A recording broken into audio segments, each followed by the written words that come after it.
Have you ever seen a mother ban her own daughter from Thanksgiving dinner? Not because of a fight, but because the daughter's job wasn't prestigious enough to show off to guests. 5 days before the holiday, my mother called with a simple message. Your sister is bringing her wealthy boyfriend to meet the family. She doesn't want you there. Your blue-collar teaching job would embarrass her. I said, I understand, and hung up. What my family didn't know was that I'd been quietly controlling. 15 million Australian dollars inheritance, the exact money my perfect sister was counting on for her dream wedding. And when they discovered the truth 5 days later and came pounding on my door in panic, the tables turned in ways none of us expected. My name is Thora Mitchell, 32 years old. This is that story. If you're watching this, please subscribe and let me know where you're watching from. The call came on Sunday, November 24th at exactly 6:47 p.m. I remember because I was grading papers on the progressive era, and I'd just written excellent analysis on Marcus Thompson's essay about labor reform. The irony wouldn't hit me until later. There I was celebrating a student's work on workers' rights while my own family was about to remind me exactly where I stood in their hierarchy. Thora, my mother said, her voice carrying that particular blend of forced warmth and underlying steel I'd learned to recognize decades ago. We need to talk about Thanksgiving. I set down my red pen. In the Mitchell family, we need to talk never preceded good news. What about it? Well, a pause. The kind of pause that comes before a blow, wrapped in silk. Vivian is bringing Derek too. Meet the family. You know how important this is. Derek Hartwell. I'd heard the name approximately 400 times in the past 3 months. CEO of Hartwell Capital, a private equity fund managing over $400 million. Vivian's ticket to the life she'd always believed she deserved. That's great, I said. And I meant it. Despite everything, I wanted my sister to be happy. I'm looking forward to meeting him. Another pause, longer this time. That's actually what I wanted to discuss. Vivian feels that well, she thinks it might be better if you weren't there this year. The words landed like stones in still water. I watched the ripples spread through my chest, familiar and cold. I'm sorry. It's nothing personal, Thora. It's just Derek comes from a very particular world. Finance, investments, that sort of thing. And she searched for the word. Though we both knew she'd already found it. Your career choice. It might send the wrong message. My career choice. As if I'd stumbled into teaching by accident rather than fighting for my certification while working 2 jobs to pay for grad school. Mom, I have a master's degree in education. I've been teaching for 10 years. Exactly. Her tone shifted as if I just proved her point. 10 years and you're still making what? 50,000. 58. Not that it mattered. The number would always be too small in her ledger. Vivian is a marketing director now. She works with investors, high net worth individuals. She needs Derek to see that. The Mitchell family is compatible with his world. I thought about last Thanksgiving, the way my mother had introduced me to the Hendersons from her book club. This is Thora, my older daughter. She teaches. That pause heavy with unspoken disappointment. Vivian, of course, is in corporate marketing. The shift in her voice from flat recitation to proud announcement had been subtle enough to seem accidental. It wasn't. I thought about the email she'd sent 3 months ago requesting my contribution to Vivian's engagement party. Since you don't have a family of your own to support, I'm sure you can contribute a bit more. $3,000 should cover the flowers and part of the venue. I transferred the money the same day without a word of protest. According to the National Education Association, teachers earn 26.4% less than comparable college-educated professionals. I knew that statistic by heart. Not because it made me feel like a victim, but because I taught my students about systemic inequities, about how society chooses which work to value. I just never expected to become a case study in my own family. Mom, I said carefully. I could come after dinner just to say hello, meet Derek. Vivian was very clear. My mother's voice hardened. She doesn't want you there at all. Please don't make this difficult for me, Thora. Don't make this difficult for me. As if I were the one wielding the knife. I looked around my apartment. The one-bedroom in Somerville I called home for 6 years. The second-hand couch I'd reupholstered myself. The bookshelves overflowing with history texts and lesson plans. The small kitchen where I packed lunches at 5:30 every morning because I couldn't afford the cafeteria prices. This was the life that embarrassed them. I understand, I said. The words came out automatically, worn smooth by a decade of practice. I understand when she forgot my birthday, but threw Vivian a surprise party. I understand when my promotion to department chair went unmentioned at family dinner, while Vivian's new office got a 20-minute discussion. I understand when I wasn't included in the family photo for the Christmas card because the photographer charged extra for more than 4 people. I understand the 2 most expensive words I'd ever learned. Good. Relief flooded my mother's voice. I knew you'd be reasonable. You always are. We said goodbye. I sat down the phone. For a long moment, I sat in silence, watching the last light fade from my window. Marcus Thompson's essay still lay on my desk, his words about dignity and fair. Treatment glowing under my lamp. Then I opened my laptop. There was a folder I hadn't touched in months, labeled simply Grandma Eleanor. Inside was an email from Margaret Caldwell, attorney at law, dated November 20th. Subject line Re-annual Trust Review. Eleanor Mitchell Trust. I'd been avoiding it, avoiding the questions it would force me to answer, the decisions it would demand. I closed the laptop again. But for the first time in 10 years, when I went to bed that night, I didn't cry. I felt something else entirely. A hollow space where my patience used to be. And somewhere in that emptiness, something new was beginning to grow. The phone call replayed in my mind throughout Monday.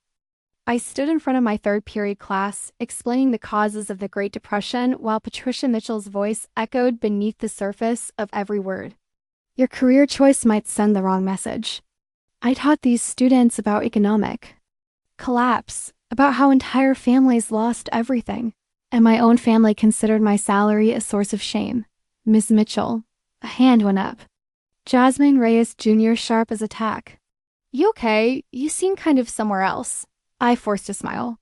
Just thinking about how history repeats itself, Jasmine, sometimes in ways we don't expect. That night, I calculated the stakes of silence. If I accepted this exclusion, if I simply nodded and stayed home like a good, invisible daughter, what came next? Easter? Thora, Derek's family will be there. Maybe you should sit this one out. Vivian's wedding. It's a small ceremony, very exclusive. You understand? Future holidays, birthdays, funerals, my own family's milestones, happening without me. I would become a ghost in my own history. But the financial stakes were real too. My mother had already set the precedent of extracting money from me whenever convenient. The $3,000 for Vivian's engagement party. The loan of $2,500 last year for my father's fishing boat repairs, never repaid, never mentioned again. The constant implication that since I was unmarried and childless, my money was somehow communal property. If I remained silent, the requests would only grow larger, and I'd keep paying because that's what the family disappointment does to earn her seat at a table she isn't welcome at anyway. Around 9:00 p.m., my phone buzzed. A text from my father, Harold. Sweetheart, I'm sorry about Thanksgiving.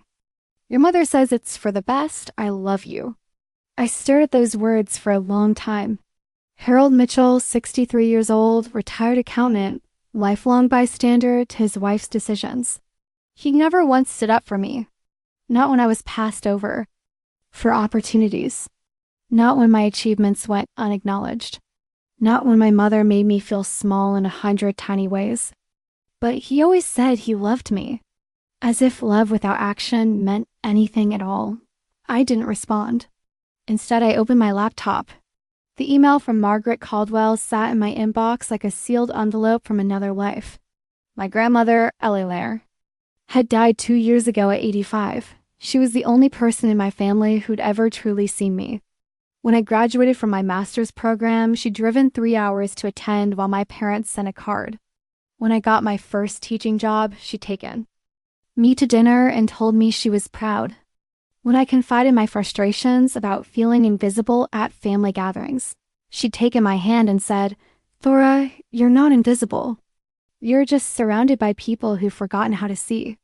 I hadn't understood what she'd done for me until after she was gone. I clicked on Margaret's email. Dear Miss Mitchell, as per our annual review, the Eleanor Mitchell Irrevocable Trust currently holds assets valued at $15,247,891.33. As sole trustee, you have full discretionary authority over distributions under Section 4.2 of the trust document. Please confirm your distribution intentions for the upcoming fiscal year by December 1st. If you wish to modify distribution terms or add conditions, this must be documented before the fiscal deadline. I am available to meet at your convenience. Best regards, Margaret Caldwell, Escrow Caldwell and Associates. $15,247,891.33. Vivian was the sole beneficiary. I was the sole trustee, the person who controlled when, how, and whether that money ever reached her hands. My grandmother had made that choice deliberately. She told me in one of our last conversations, Vivian isn't bad. Thora, she's just never had to learn the value of anything. I want you to teach her the only way she understands. I kept this secret for 2 years. I told no one. Not my parents, not Vivian, not anyone. Partly because I didn't want my family's relationship with me to be about money. Partly because I wasn't ready to wield that kind of power. But now, sitting in my dark apartment, freshly exiled from Thanksgiving dinner because my teaching salary might embarrass my sister in front of her wealthy boyfriend, I began to reconsider. Not revenge. That wasn't what Grandma Eleanor intended, and it wasn't what I wanted. But boundaries, accountability, the right to exist in my own family without apologizing for who I'd become. I closed the laptop and looked out the window at the city lights. I had held this secret for 2 years, and I was beginning to wonder if it was finally time to let it breathe. Thanksgiving Day arrived, gray and cold, the kind of November afternoon that makes you want to pull the curtains and forget the world exists. I woke at 7 out of habit. Even on holidays, my teacher's internal clock refused to sleep past dawn. I made coffee in my small kitchen, watched the steam rise, and tried not to think about the family gathering happening 15 miles away without me. By noon, I'd graded 32 essays. By 3, I'd reorganized my entire bookshelf by historical period. By 5, I'd accepted that no amount of productivity could fill the hollow space in my chest. I made myself dinner. A microwavable turkey breast, instant mashed potatoes, canned cranberry sauce. The saddest Thanksgiving meal I'd ever assembled. Eaten standing at the counter because sitting at my small table felt too formal for a party of one. At 8:47 p.m., my phone lit up. A text from Vivian with a photo attached. Thanks for understanding, sis. Derek loved the dinner. He said, our family is so put together, LO. The image showed my entire family seated around my parents' mahogany dining table, the one Grandma Eleanor had given them 30 years ago. Patricia beaming at the head, Harold looking slightly uncomfortable but smiling, and Vivian glowing beside a dark-haired man in an expensive sweater. Derek Hartwell, I presumed. 4 place settings. No empty chair where I should have been, so put together. I set down my phone. Then I picked it up again and studied the photo more closely. My mother was wearing the pearl earrings I'd given her. For her 60th birthday, the ones she'd said were simple but thoughtful. Vivian was wearing a cashmere wrap that cost more than my monthly rent. And there in the background, just visible on the sideboard, was my grandmother's silver tea service, the one she promised me before she died. Because I was the only grandchild who'd ever helped her polish it, my mother had kept it. Of course. She had. At 9:15 p.m., another text arrived from my father this time. Sweetheart, I'm sorry. Your mother said this was best for everyone. I love you. I typed 3 different responses and deleted them all. What was there to say? He was sorry. He always was. But sorry didn't bring back a seat at the table. I called Rachel Torres instead. Rachel taught AP English at my school. We'd started the same year, survived countless faculty meetings together, and developed the kind of friendship forged through shared frustration and cafeteria coffee. She'd listened. to 10 years of Mitchell family stories, and she was the only person outside my family who knew about the trust. "Please tell me you're not alone," she said. "I'm alone, Thora." Her voice carried equal parts affection and exasperation. "I told you to come to my sister's place. Maria made enough food for an army." "I know. I needed to process." "Process? What? Your family being terrible. That ship sailed years ago." A pause. What happened? I told her about the text, about the photo, about the smiling faces arranged around a table that had no room for me. Rachel was quiet for a moment. When she spoke again, her voice was careful. "Thora, when are you going to stop letting men treat you like this?" "I don't let them. You do." "Not harsh, just true. You pay for their parties. You show up when they call. You apologize for existing. And they keep taking because you keep giving. What am I supposed to do? You have options."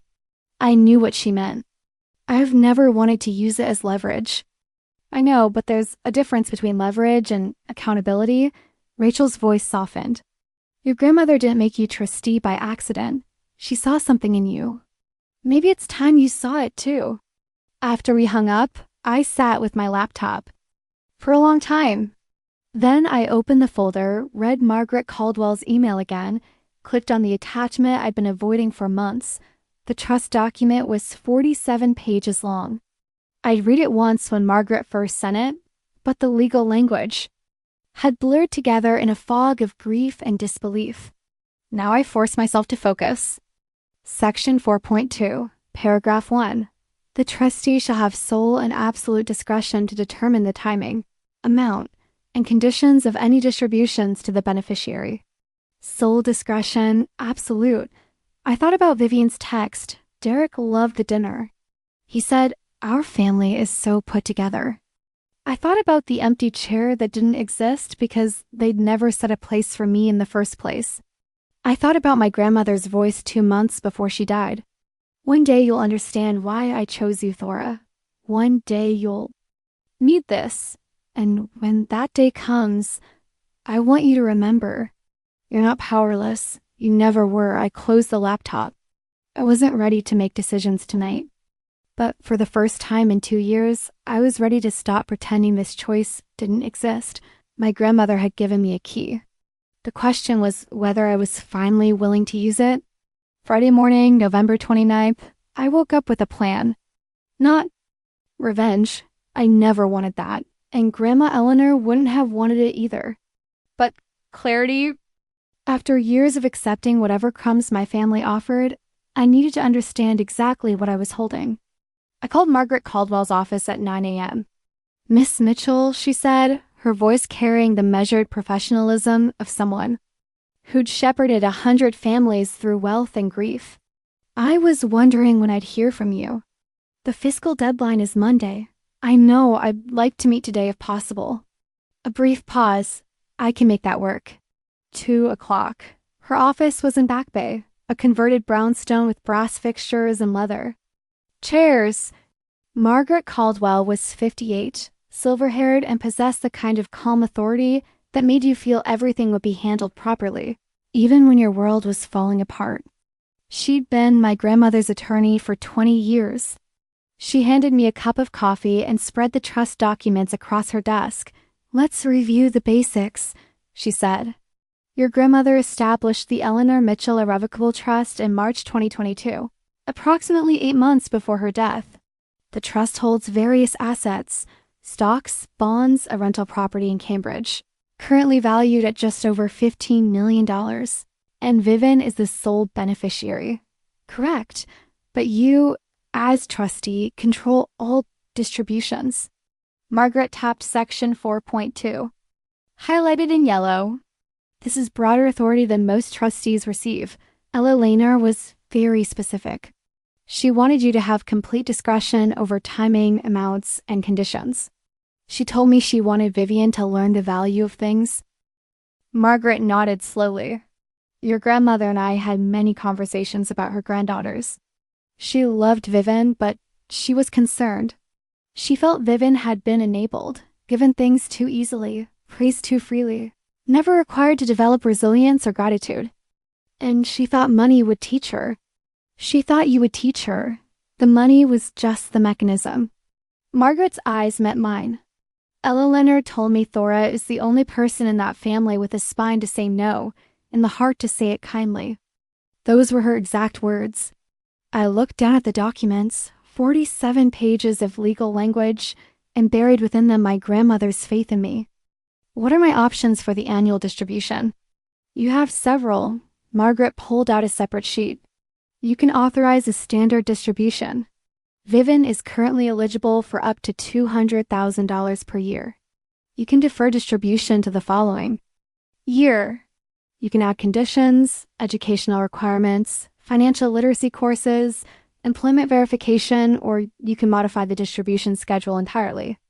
And if Vivian contests any of these decisions, she can petition the court. But Ella Leonard's language is airtight.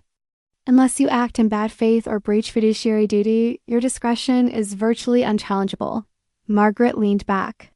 Your grandmother spent considerable money ensuring that. I thought about the text from Thanksgiving, the family photo with no empty chair, the tea service that should have been mine. I'm not ready to make a decision today, I said, but I want to understand my options before Monday. Of course, Margaret gathered the papers. There's one more thing. Your grandmother left you a personal bequest separate from the trust, $50,000 unrestricted. You've been drawing from it for charitable donations, I believe. The Beacon Hill Winter Charity Gala. I've contributed for the past 2 years. Yes, I saw those records. You're listed as a founding donor. She handed me an envelope. This arrived last week, your invitation for this year's event. I opened it. Heavy cardstock, embossed. Lettering. Inside a badge with my name printed in gold. Thora Mitchell, founding donor. The gala was tomorrow night, Saturday, November 30th. Grand Ballroom at the Harrington Plaza. Black tie, 500 guests from Boston's financial and philanthropic elite. The same event Vivian and Derek were attending to make their social debut as a couple. I didn't realize the timing, I said quietly. Margaret's expression remained neutral, but something flickered in her eyes. Life has interesting ways of creating opportunities, Ms. Mitchell. I looked at the badge in my hands. For 2 years, I'd attended this gala anonymously, slipping in, making my donation, leaving before anyone could ask too many questions. I hadn't wanted my family to know. I hadn't wanted this part of my life to become ammunition. But they thought I was an embarrassment. Too blue-collar to sit at their Thanksgiving table, too low status to meet Derek Hartwell. And tomorrow night, I would walk into the same room they did, wearing a badge they couldn't buy. Miss Caldwell, I said, I'd like to schedule a follow-up meeting Monday morning before the fiscal deadline. I think I'll have more clarity by then. She smiled, the first real smile I'd seen from her all afternoon. I think you will too, Miss Mitchell. I walked out of her office into the cold November air, the founding donor badge tucked carefully in my purse. For the first time in 10 years, I felt like I had a right to walk into a room without asking permission. Okay, I need to pause here for a moment. If you've ever been treated like you're invisible by your own family, if you've ever had to choose between your self-respect and belonging, type enough in the comments below. And if you want to know what happened at that gala, hit that like button. And keep watching. Trust me, you don't want to miss what comes next. Now, back to the story. The doorbell rang at 4:23 p.m. on Friday, November 29th. I wasn't expecting anyone. Rachel was at her sister's for the weekend, and I didn't exactly have a crowded social calendar. I peered through the peephole and felt my stomach drop. Patricia. Mitchell stood in the hallway, flanked by Vivian and my father. My mother's expression carried the particular combination of urgency and entitlement I recognized from every demand she'd ever made. I opened the door. Thora, my mother pushed past me without waiting for an invitation. We need to talk about grandmother's trust. The words hit me like cold water. They knew. Somehow they'd found out. How did you, Derek's financial advisor? Vivian interrupted, following our mother inside. He ran a background check on our family. Standard procedure for someone at his level. She said this as if it explained everything, as if invading my privacy was simply what wealthy people did. Imagine my surprise when he mentioned a $15 million trust with my name on it. A trust I never knew existed. Harold entered last, closing the door behind him. He looked uncomfortable as he always did when conflict brewed, but he said nothing. He never did. "You're the trustee?" Vivian's voice rose. "You a teacher making barely $50,000 a year. 58? Whatever." She laughed, the sharp, dismissive sound I remembered from childhood. "This has to be a mistake. Grandma wouldn't have put you in charge of anything important." My mother raised her hand, silencing Vivian with a gesture. Patricia Mitchell hadn't spent 30 years climbing social ladders without learning when to deploy. Diplomacy? Thora, sweetheart, her tone shifted, softer now, the same voice she used when asking for money. "I'm sure this is all very confusing. Estate matters are complicated, but we're family, and family should handle these things together." "You mean you should handle it?" "I mean, we should make sure Grandma's wishes are properly honored." She pulled a folder from her purse. "I've had our attorney draw up paperwork to transfer the trustee role to me. It's really the most sensible arrangement. I have experience managing finances and know." The word hung in the air. Simple, absolute. Patricia blinked. "I'm sorry. No, I won't sign that." "Thora, be reasonable. Grandma Eleanor chose me." I kept my voice steady, drawing on 10 years of maintaining calm in front of difficult students. She had lawyers, doctors who confirmed her mental competency, and 2 witnesses. The trust is legally binding and properly executed. Vivian stepped forward, her face flushing. "You don't know anything about money. You teach teenagers about Christopher Columbus. You ride the bus to work. And you work in marketing at your boyfriend's company because he hired you as a favor." I watched her flinch. "I know about the interview process, Vivian. Or rather, the lack of one. How dare enough." Patricia's diplomatic mask slipped. "Thora, you're being selfish. This money is for Vivian's future, for her wedding, her security. Do you want to stand in the way of your sister's happiness?" "I'm not standing in the way of anything. I'm doing exactly what Grandma asked me to do." My mother's eyes narrowed. "And what is that exactly? Making sure the money is used responsibly." The hallway of my building had thin walls. Mrs. Patterson from 4B had definitely opened her door by now, probably straining to hear every word. I was providing better entertainment than her afternoon talk shows. Vivian must have sensed the audience because her voice dropped to a hiss. "You're embarrassing." "Use again, it's what you do." "You embarrassed us at my engagement party, showing up in that department store dress. You would have embarrassed us at Thanksgiving if we'd let you come. And now you're embarrassing us by pretending you're capable of managing anything more complicated than a lesson plan." I thought about all the times I'd absorbed comments like these, the dress insults, the career dismissals, the constant implication that my existence was an inconvenience to be minimized. I thought about my grandmother's hand on mine, her voice saying, "You're not powerless. You never were." "You need to leave," I said. "Thora," my mother began, "I'll be at the gala tomorrow night." I hadn't planned to say it, but the words emerged with surprising clarity. "If you want to discuss the trust, we can do it there." Vivian laughed. "You weren't invited to the gala." Actually, I was. I reached into my purse, still sitting on the entry table, and pulled out the badge. Gold letters on cream cardstock. Founding donor, I've contributed $50,000 over the past 2 years. They send me a VIP invitation every November. For the first time in my life, I watched my mother's composure crack completely. Her mouth opened, closed, opened again. "That's not possible." "The organization has records. Feel free to verify." Vivian snatched the badge from my hand, staring at it as if it might burst into flames. "Where did you get $50,000? Grandma Eleanor." "She left me a personal bequest, separate from the trust." I took the badge back, tucking it safely away. She believed in the causes they support. I honored her memory. The silence that followed was profound. I'd spent 32 years being the invisible daughter, the embarrassing career choice, the seat that wasn't worth setting.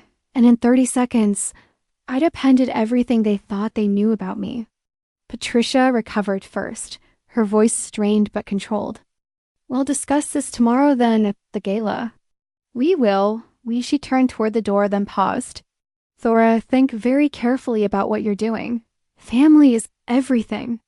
"I know. I opened the door for them. That's why I spent 10 years trying to be part of one."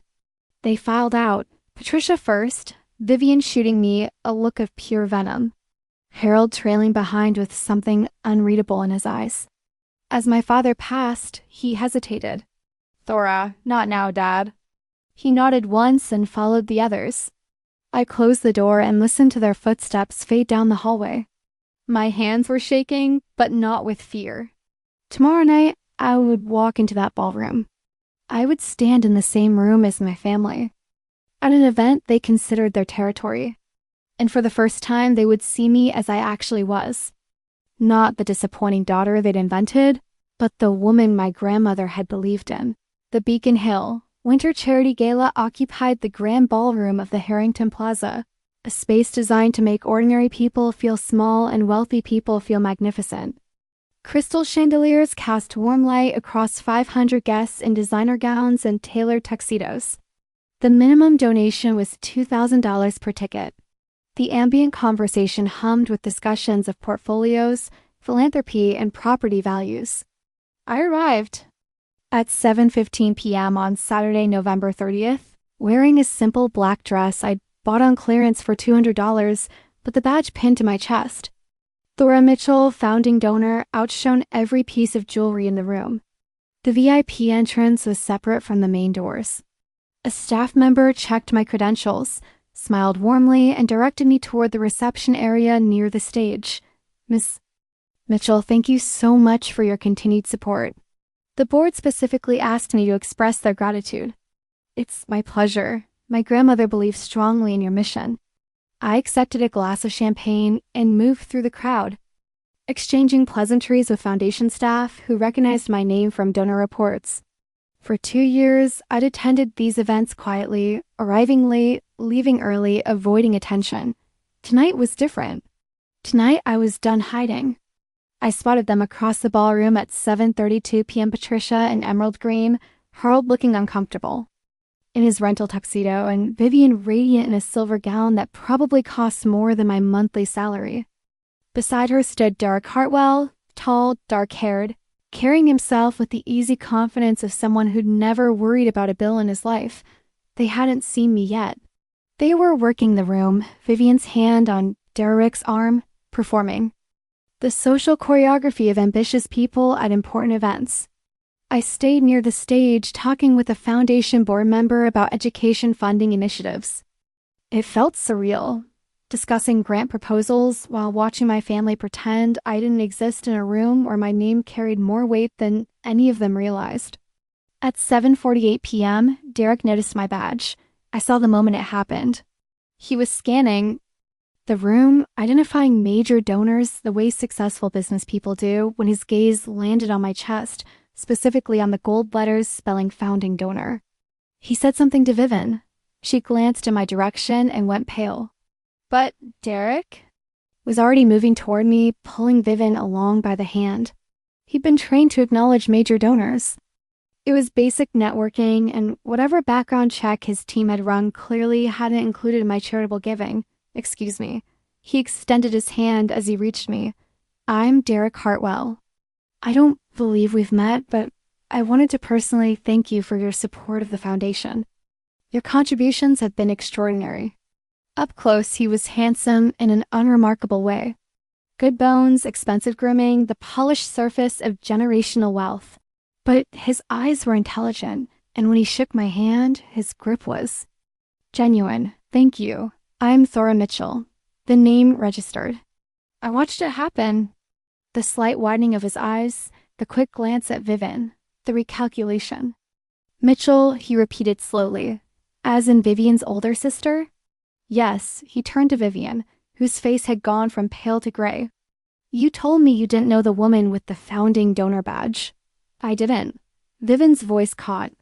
I didn't recognize her at first. The lighting. The lighting. Derek's tone cooled by several degrees. Your sister has donated over $100,000 to a foundation I've supported for years, and he didn't recognize her. Other guests were starting to notice. The volume of our conversation wasn't loud, but the body language spoke clearly. Tension, conflict, the irresistible magnetism of wealthy people behaving badly. Patricia materialized at Vivian's elbow, her social radar detecting crisis. Derek, darling, what a wonderful event. Have you seen the silent auction items? Mrs. Mitchell. Derek's voice remained pleasant, but something had shifted beneath the surface. I was just thanking your daughter for her charitable contributions. I understand she's been a founding donor for 2 years. Patricia's smile froze. My daughter? Thora? He gestured toward me. She's apparently contributed $50,000 annually. That's more than many of our VIP ticket holders combined. I didn't realize. Patricia trailed off, her composure fracturing for the second time in 2 days. Didn't realize your daughter was a major philanthropist? Interesting. Derek turned to. Miss Mitchell, Thora, I apologize. I was told the Mitchell family would be attending tonight, but your name wasn't mentioned. I'm not often mentioned. The words came out before I could soften them, but they were true, and I was tired of softening truths. Derek, Vivian's hand tightened on his arm. This is family business. It's complicated. What's complicated about it? His voice sharpened. Your sister is standing here with credentials that suggest she's taken this foundation's mission seriously for years. And 15 minutes ago, you told me you'd never seen her before. Derek, please. What else haven't you told me? A new voice entered the conversation, calm, authoritative, perfectly timed. Thora, I didn't expect to see you here tonight. Margaret Caldwell approached in a navy blue gown, her silver hair swept into an elegant twist. She nodded to Derek with the familiarity of professional circles overlapping at fundraisers. Mr. Hartwell, always a pleasure. Then to me, I hope we're still on for Monday morning. There's quite a bit to discuss regarding the annual review. Derek's attention sharpened. Review? Margaret smiled blandly. Miss Mitchell is one of my most valued clients. She manages a substantial trust with remarkable diligence. She turned to Patricia. Your mother made an excellent choice, Mrs. Mitchell. The Eleanor Mitchell Trust is in very capable hands. The temperature around our little group dropped by several degrees. Thora manages the trust. Derek looked from me to Vivian. The trust you told me was being handled by the estate. Vivian's face had passed gray and was approaching white. I didn't. I thought you thought what exactly? I watched my sister search for words, for explanations, for some way to spin this that wouldn't make her look like either a liar or a fool. She found none. I think I said quietly that you two have things to discuss. If you'll excuse me. I turned to walk away, but Derek's voice stopped me. Miss Mitchell, Thora. When I looked back, his expression had shifted. The smooth social mask had cracked, revealing something raw beneath. I apologize for whatever role I played in tonight's confusion and for whatever's been happening with your family. You didn't know? No, but I'm starting to. He looked at Vivian with an expression. I recognize the particular disappointment of someone realizing the person beside them isn't who they pretended to be. I left them there, surrounded by 500 witnesses, and walked toward the bar. My hands were steady, my heart was calm. For the first time in my life, I'd stood in a room full of people my family admired, and they'd been forced to see me clearly. The tables hadn't just turned. They'd been flipped entirely. All right, I know what you're thinking right now. Thora, that was satisfying. Or maybe Vivian absolutely deserved that. Drop a comment and let me know whose side you're on. And if you've ever had a tables turn moment like this in your own life, I want to hear about it. Hit that like button if you're feeling the same tension I felt in that ballroom. The ending might surprise you. Now, where were we? I found Margaret Caldwell near the silent auction tables, examining a watercolor of the Boston skyline with professional interest. Well, she said without looking up, That was more dramatic than I anticipated. I didn't plan it. No, the best confrontations rarely are planned. She turned to face me. I have drafts of several distribution documents in my office. After tonight, do you have a clearer sense of your intentions? I thought about my grandmother's voice, about the photo from Thanksgiving with no empty chair, about Vivian's face when Derek realized she'd been hiding something. I wanted to defer distribution for 12 months. Margaret nodded unsurprised. On what grounds? Beneficiary readiness. Section 4.2 allows me to consider financial maturity as a factor in timing distributions. I want to require Vivian to complete a certified personal financial management course before she receives any funds. That's within your authority. She pulled a small notepad from her clutch. Even at galas, Margaret came prepared. What else? I want to inform Derek Hartwell about the trust's existence and structure. Not to sabotage their relationship, but because he deserves complete information before making major life decisions. Also reasonable. Transparency rarely damages honest people, and I'm not transferring the trustee role to anyone. I'll continue serving as my grandmother intended. Margaret made a few notes. I can have the documentation ready for Monday morning. The deferral will be effective immediately upon filing. Thank you. She looked at me for a long moment. Eleanor would be proud, not because you're punishing your sister. You're not. But because you're finally using the authority she gave you, that's what she wanted. Before I could respond, footsteps approached. Vivian alone now, her silver gown somehow diminished by the fury in her eyes. I hope you're satisfied. Her voice was low but venomous. Derek wants to reconsider everything. The engagement, the wedding plans, everything. Because of you. No, I kept my tone even. Because of choices you made, lies you told. I just happened to be standing in the room when the truth became visible. You ruined my life, I corrected a misunderstanding. If your life was built on that misunderstanding, that's not my responsibility. She struggled for words, her composure crumbling. You've always been jealous of me, always, because I'm successful and you're just a teacher, Vivian. I stepped closer, lowering my voice so only she could hear. I'm not doing this to hurt you. Grandma Eleanor loved you. She wanted you to have this money, but she also wanted you to become someone who deserved it. I deserve it now. Then prove it. Take the financial management course. Demonstrate that you can handle responsibility. In 12 months, we can revisit the distribution. Her face contorted. You're setting conditions. You're making me jump through hoops for my own inheritance. I'm doing what our grandmother asked me to do. I held her gaze. You've never had to earn anything in your life, Vivian. Maybe it's time you learned how. I hate you. The words came out raw, almost childlike. I actually hate you. I know it should have hurt more than it did, but my job isn't to make you love me. My job is to honor Grandma's wishes, and I'm going to do that whether you hate me or not.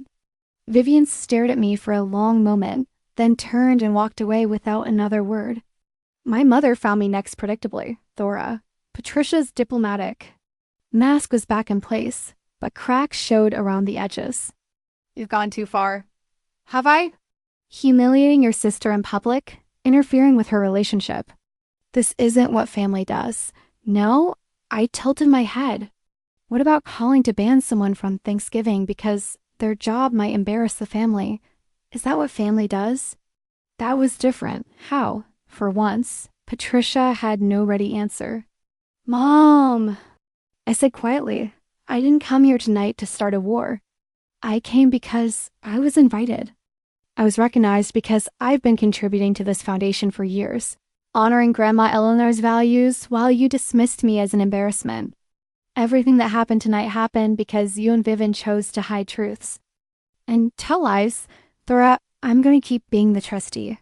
I'm going to require Vivian to meet certain conditions before accessing the funds. And I'm going to stop pretending that being treated as invisible is acceptable. What do you want from us? The question caught me off guard. Not because it was unexpected, but because for once it seemed genuine. Respect, I said. Not because of money or status, but because I'm your daughter. I spent 32 years trying to earn a seat at your table, and I'm done. Either I belong in this family as I am, or I don't belong at all. My father appeared at the edge of our conversation, hovering. As he always did. Harold, Patricia began. Tell her she's right. Both Patricia and I turned to stare at him. She's right, he repeated, his voice stronger than I'd heard it in years. We've treated Thora terribly. Eleanor saw it. I saw it. And I never did anything. He met my eyes. I'm proud of you, sweetheart.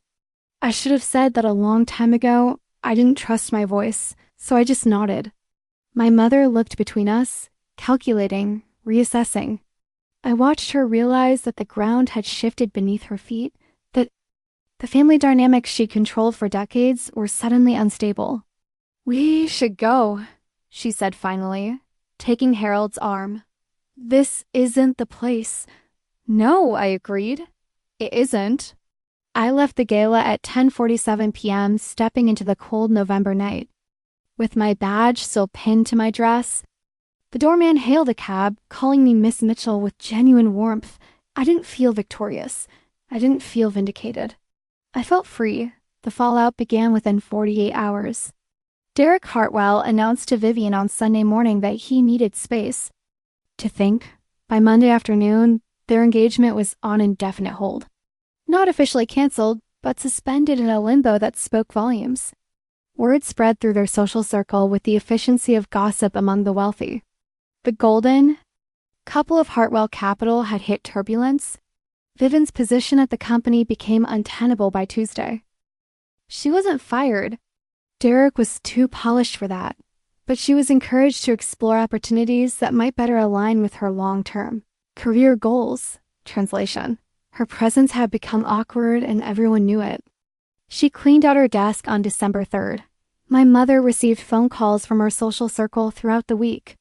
The Hendersons, the Castellanos, the Morrison Whites from her charity board, all expressing concern and offering support, which was really code for mining for details about the Thanksgiving scandal that had apparently become the talk of the winter gala. The stories everywhere. Rachel reported over coffee on Wednesday. I heard 3 different versions at my dentist's office yesterday. Something about his sister being banned from Thanksgiving and then showing up as a major donor. The details vary, but the punchline is always the same. What punchline? That the embarrassing daughter turned out to be more impressive than anyone knew? Rachel grinned. People love an underdog story, Thora, especially one with receipts. The formal aftermath came Monday morning, December 2nd, at Margaret Caldwell's office. I signed the deferral documents at 9:15 a.m. The language was precise. Distributions from the Eleanor Mitchell Irrevocable Trust to beneficiary Vivian. Mitchell would be suspended for 12 months pending completion of a certified personal financial management program from an accredited institution. The course requirement wasn't punitive. It was exactly the kind of condition trustees routinely imposed on young beneficiaries who hadn't demonstrated financial readiness. For what it's worth, Margaret said as she notarized the final page, your grandmother would have handled this exactly the same way. She wasn't interested in punishment. She was interested in growth. I hope Vivian sees it that way. Eventually, she might. Time changes perspectives. Margaret slid the completed documents into a folder. There's one more thing. Derek Hartwell's assistant contacted my office yesterday. He'd like to meet with you privately. No pressure. You're under no obligation, but he expressed genuine interest in understanding the family situation better. I thought about it. I'll consider it. The email from my father arrived that afternoon. It was 3 pages long, the most Harold Mitchell had written to anyone in years, probably. He apologized for 32 years of silence. He acknowledged that my mother's treatment of me had been unfair, and that his failure to intervene made him complicit. He didn't make excuses or ask for forgiveness. He simply said he wanted to do better if I'd let him try. I read it 3 times, then saved it in a folder labeled Family. Vivian's response came by text on December 5th. Fine. I'll take your stupid course, but don't expect me to thank you for this. I replied, I don't expect thanks. I expect results. Good luck with the program. She didn't respond, but Margaret confirmed. Her enrollment 2 days later. Introduction to Personal Financial Management starting January 15th at a local community college. 12 weeks. The first step toward proving she could handle the inheritance our grandmother had left for her. The Boston Society blog ran a piece on December 8th, anonymous but clearly sourced from gala attendees. The Thanksgiving scandal that rocked the Winter Gala told a version of events that was mostly accurate, painting my family in unflattering terms while presenting me as a quiet philanthropist who emerged from the shadows with impeccable timing. I didn't love being public, but I couldn't deny the satisfaction of seeing the truth acknowledged in print. On December 10th, I received an email from the Foundation's board. Dear Ms. Mitchell, in recognition of your extraordinary commitment to our mission, we would like to extend an invitation to join our advisory council. Your perspective as an educator and your dedication to charitable giving would be invaluable to our strategic planning efforts. We hope you'll consider this opportunity. Warmest regards, the Beacon Hill Foundation Board. I read it sitting at my kitchen table in the apartment. My family had considered embarrassing after a day of teaching students about the progressive era and the long arc of social change. Maybe I thought that arc was bending in my direction for once. December 21st, 4 days before Christmas, 3 weeks since the gala. My apartment was warm with cooking smells, rosemary chicken, roasted vegetables, a pie cooling on the counter that Rachel had brought. Despite insisting she didn't bake, we'd pushed my small table against the wall to make room for 6 chairs. Rachel, 2 colleagues from school, Maria from Rachel's family, and my father. Just my father. Patricia had called twice asking to be included. I declined both times. Not yet, Mom. I need more time. How much time, I'll let you know. She hadn't argued. That more than anything told me how much the last 3 weeks had shifted our family's dynamics. Harold arrived at 5:30 carrying a bottle of wine and an expression of nervous hope. He'd never visited my apartment before. In 10 years, no one from my family had. It's nice, he said, looking around at my books and photographs and the small touches. That made this space mine. It's you. Thanks, Dad, the dinner was imperfect and wonderful.